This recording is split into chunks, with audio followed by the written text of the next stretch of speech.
Welcome to the Korea Pro Podcast, your weekly guide to understanding the most pressing and complicated developments shaping South Korea. We're your hosts, Jungmin Kim, John Lei, and Joon Ha Park of Korea Pro. Go beyond headlines as we explain not just what happened, but also what really matters and why it matters. If you monitor South Korea for work or just trying to keep up, you're in the right place. This is the Korea Pro Podcast.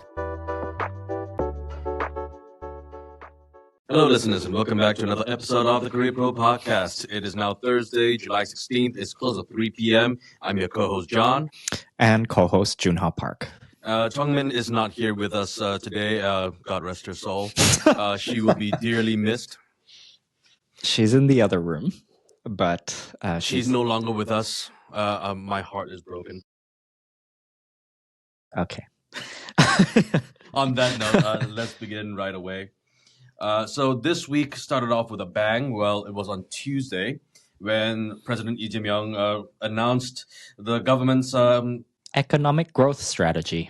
it was a really long name. The Economic Growth Strategy for H2 2006, H2 being the second half of this year. Okay, so there were a lot of things that the president mentioned. Right. But if we had to reduce it down into a nutshell, it was basically President Lee saying that now it's, well, not now. This has always been President Lee's real vision about the economy, but it was his vision about how the states will have a much more robust role in economic growth. So over the past several weeks now, we've heard the government talking about the National Growth Fund, the Future Response Fund. They've talked about this national strategy, this national growth. And now it is basically saying that the president wants the government to act as investors. Right. The rationale behind it is that, sure, right now, South Korea's economy is doing extremely well. The past 2 months, South Korea has exported more than $100 billion worth of goods, and a significant chunk of that was from semiconductors because of increasing chip prices. But everyone recognizes that eventually It's not going to last. it's not going to last. This market will moderate. In fact, some might argue that it has already started. If we look at the Kospi, for instance, several weeks ago, we were all celebrating when it went past the 9,000 mark. And then Trump did something. Well, it wasn't just Donald Trump. Sure, it was the war, the war in Iran, which jumped back up. Sure, that has had an impact on energy prices, which has got a lot of investors spooked. But it's not just him. It's also global investors who are now worried that the enormous amounts of investments that hyperscalers and AI companies are making might be so large that they will not be able to recuperate those investments. They might not be able to get their money back. And South Korea is, of course, within that supply chain, right? When they are looking at places like Amazon or Meta or any of the hyperscalers and think, oh my God, they're investing billions into data centers and into LLMs or whatnot, can they make those investments? And now South Korea is further down the supply chain, but they are still supplying the chips. And so, the South Korean companies, Samsung and SK Hynix primarily, they are impacted. And because they have such an outsized role in the Kospi region, the 9,000 mark, they are also having a similar outsized role in the Kospi just barreling back toward the bear market. Right. So we've seen how this approach actually makes sense in the policy sense, but there's quite a lot of concerns that are carried on with it. Well, that's one way to put it. Okay, so like I said, the government wants officials and ministries to act like investors. The president is saying, look, we cannot rely on the semiconductor boom forever.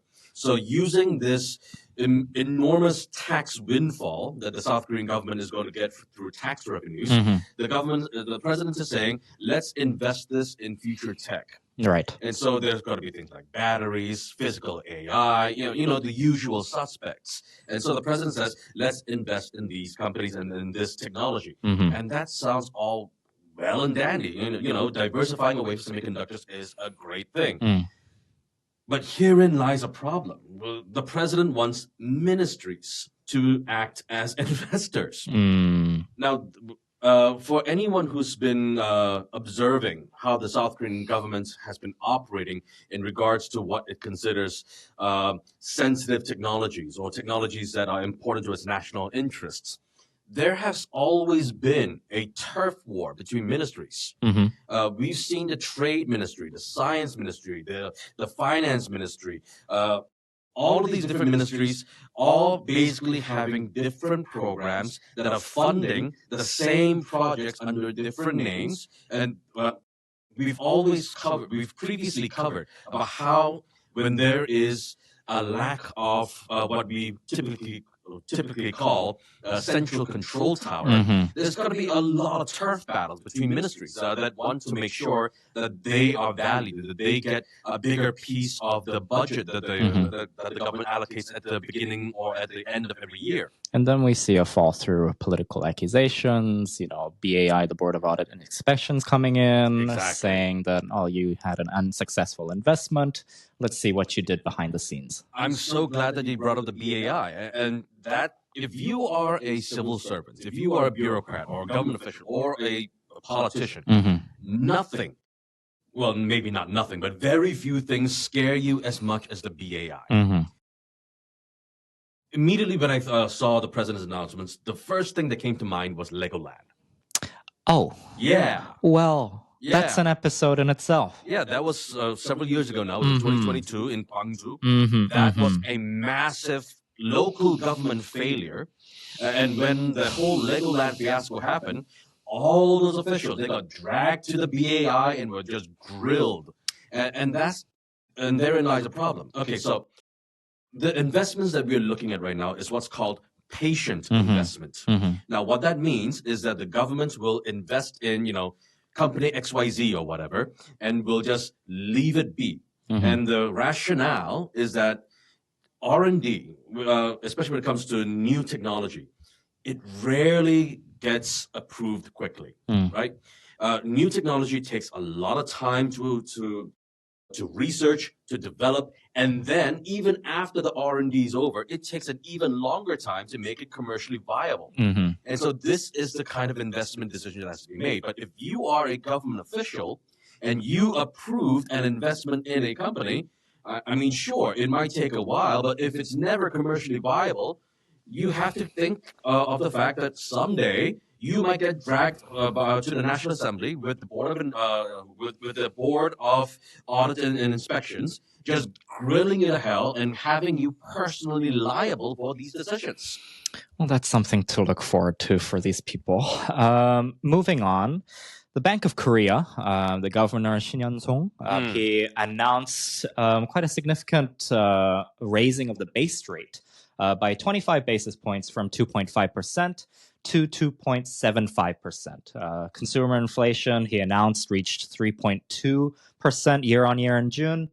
Energy prices are rising as the war in the Gulf intensifies again, and also weaker won increases. Household debt and housing market conditions, they remain these financial stability concerns. So this was the sort of explanation that Mr. Shin was talking about this morning. Now, that's a great summary of everything that happened. The only little quibble that I'm going to have is your use of the word significant. It was not a significant rise. There's a 25% quarter percentage point that was raised. That was largely expected. Had it been higher, that would have been significant. But everything else, you got it down to a T. Energy prices, of course, is the big thing. If we look at the, like you said, if we look at the overall consumer price index, it went up 3.2%. But if we look at the core inflation, which excludes food and everything, that's still 2.5%. That's high, and that's a lot because of energy costs and how it has had an impact on every single level of the supply chain, from industries to airlines, food delivery. That has had a huge impact. Which, of course, brings us back to the 3 mega clusters project that President Lee talked about last week. That's going to require so much energy. And yes, the Democratic Party has made a 180 turn and is now actually looking at the construction of more nuclear reactors. Surprise, surprise. It's it's a far cry from what they were saying, 3-4 years ago when they were saying the nuclear reactors of the Fukushima water disaster was going to cause everyone to be born with 7 limbs or something. Yeah. So it's a very welcome change, but nuclear reactors, they don't just appear overnight. You can't just say and just make one of those things appear. It takes years of investments. So the quick fix, of course, is to import LNG and nuclear fuel. But because of rising prices, it's causing a huge headache. And so for now, especially with household debt rising, energy prices rising, with the equities being fluctuating as they are, as the won continuing to remain weak against the dollar, the BOK has finally had it, and it says, okay, we cannot just keep interest rates the way they are. We got to bump it up. And so we saw that decision that was made today. But moving on from econ-related stories, now, Joon Ha, you wrote an analysis, I believe it was yesterday, that's Wednesday now, regarding the military academies, right? Can you walk us through that? What's a big hubbub? Right. So there's been quite a lot of commotion about the idea that the defense minister and President Lee has put forward in unifying the 3 main military academies. So the Korea Military Academy for the Army, the Naval Academy, and the Air Force Academy into one. Their rationale, or their main rationale, is that it will improve jointness and interoperability with the forces from the cadets early on in their careers rather than later on. They're also looking at the low numbers of admissions between the main colleges as a rationale for their reasoning. Of course, on the other hand, there's also experts that suggest that the military is moving too fast on this reform. There's not enough cohesion and consensus amongst the public for whether an academic reform of this level is necessary at this point in time. Okay, I've got to raise 2 things now. Okay, so we're both Koreans. We both served in the military, the Army specifically. Now, I don't know about you, but when I was in the Army, occasionally we had these large training exercises, which sometimes involved the Marines, which sometimes involved the Air Force. But, the Army operates in a very distinct way. Right. So do the other branches. What exactly is this jointness that the government is talking about? Yeah, so they're actually looking towards these sort of war-fighting scenarios that they've seen in modern warfare. So Ukraine, the Middle East, as it's currently going on now, they're arguing that it's increasingly joint by nature, that in all of these different branches, they don't usually fight singularly to their own domain, and that operations are more connected now. So they're saying they're modeling it after the sort of modern warfare capabilities that they've monitored and are looking to implement that within South Korea's own cadet education. Okay, but here's the thing that I don't get. If we are talking about any military that has the most war-fighting experience, it has got to be the United States. But if we look at the military academies in the U.S., they're not unified. No. But that doesn't mean that those that their military branches aren't cooperating. They make war look easy. What exactly is this joint academy going to do that the existing system can't? Right. So right now, the ministry is citing this. There's a lack of competition for admissions. So right now, education within the Korea Military Academy, the Naval Academy, and the Air Force Academy, they believe are not formatted for modern warfare. And they believe that fighting on different domains at the moment is not something that modern warfare trends are reflecting. They believe that fighting not on separate domains, that fighting all together is something that the cadets need to learn early on in their career. I'm sorry, but I've got to call out bullshit when I see it. And this line that the government has been saying repeatedly about how it's about trying to increase the number of applicants, that's just grade A pure bullshit. If we are actually looking at the real reason for why there's a dwindling number of people applying for these military academies, it's because the pay is shit. I'm really glad you brought that up.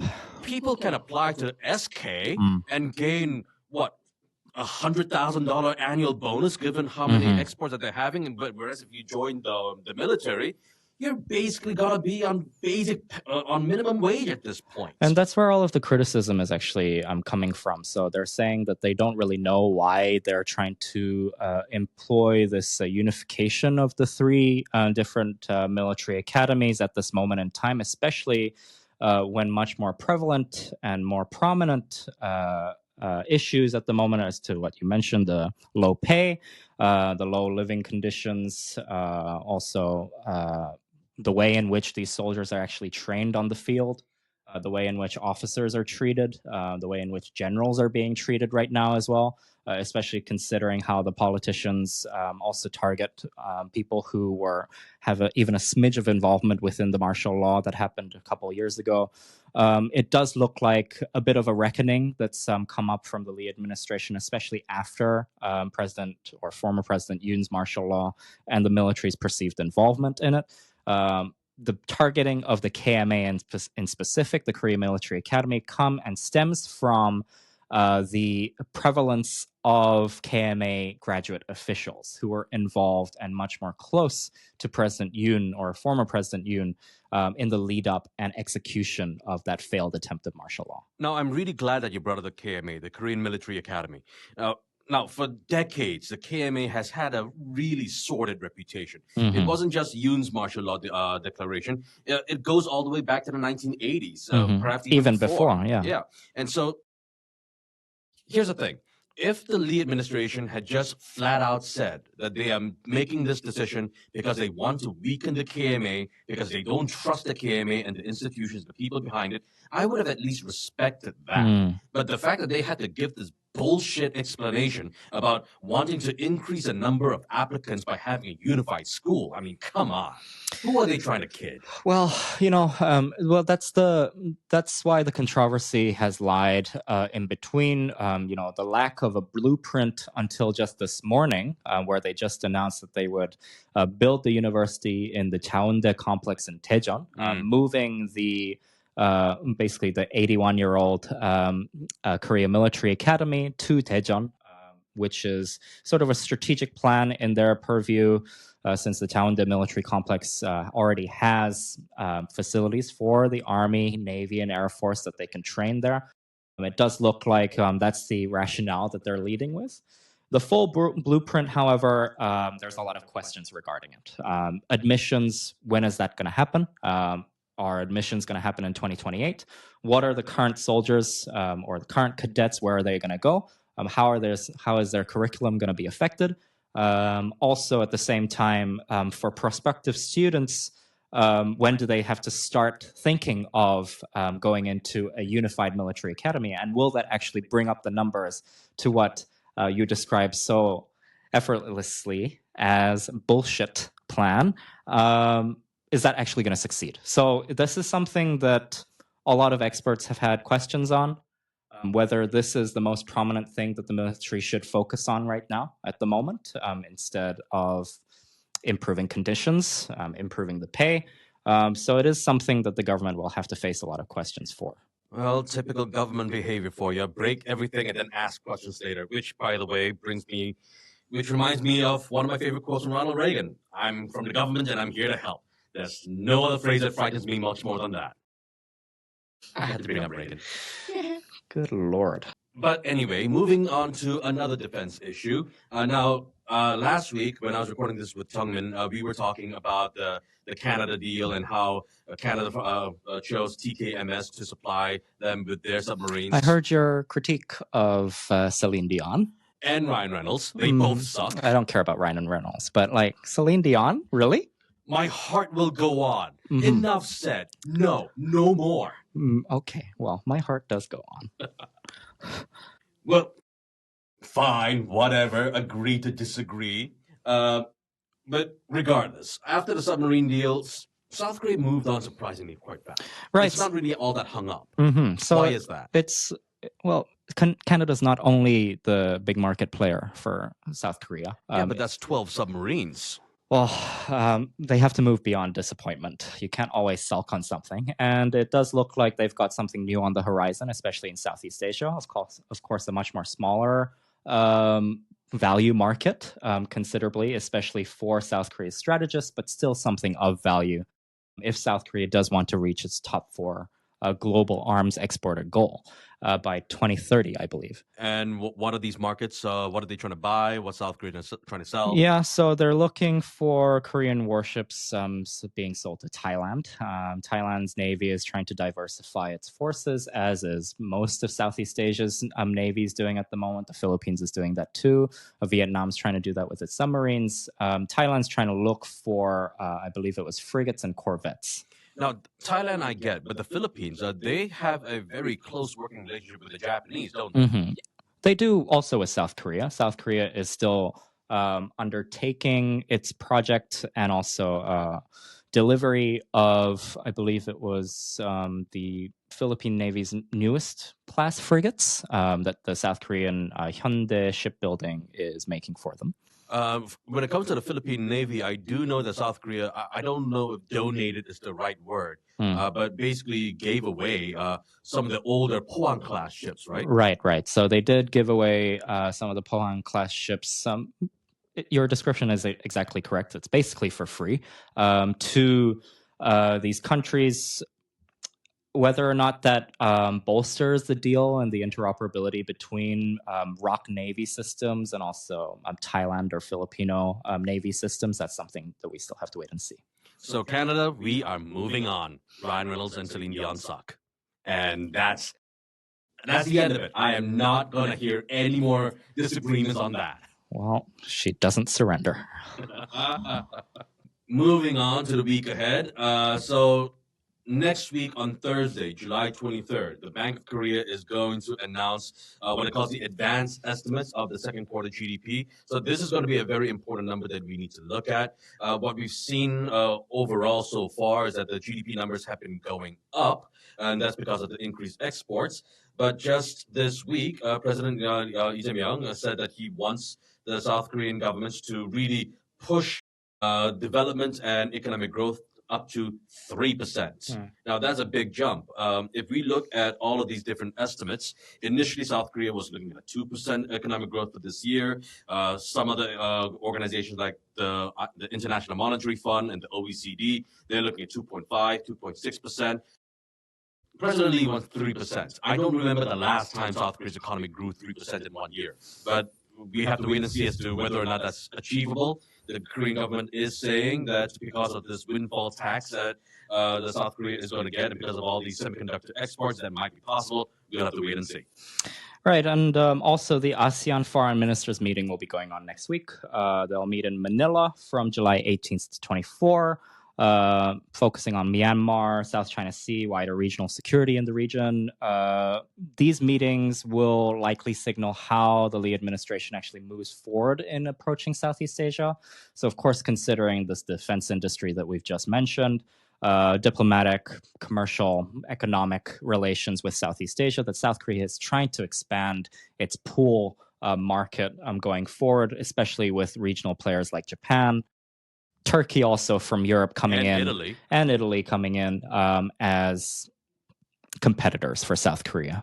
Now, the South Korean government has been talking about improving trade and diplomatic ties with Southeast Asia for several different administrations now. But they always kind of sputter. We'll have to see whether or not this time will be any difference. Especially with the introduction of Japan's new sort of lifting of ban of defense exports, the sort of political alignment between Tokyo and Manila, for instance, or even other countries facing sort of Chinese tensions within the South China Sea. That's also been something that South Korea will have to look and maneuver around if they want to reach their top 4 global exporter role. And all of this information will be sent to email inboxes by Monday at 2 p.m. via the Week Ahead newsletter. So if you'd like to know more, please subscribe. Bye-bye. And that's a wrap. Thanks for tuning in. If you want to know more, sign up for our daily executive briefings. We'll brief you on all you need to know from the past 24 hours and why it matters, delivered to your inbox every morning. If you want to stay ahead of the curve, sign up for Korea Pro to get a full package of insights, from daily expert analysis to profiles, month in review, week ahead, and more. And until next time, I'm Jungmin Kim. I'm Joon Ha. And I'm John Lee, and we'll see you next time on the Korea Pro Podcast.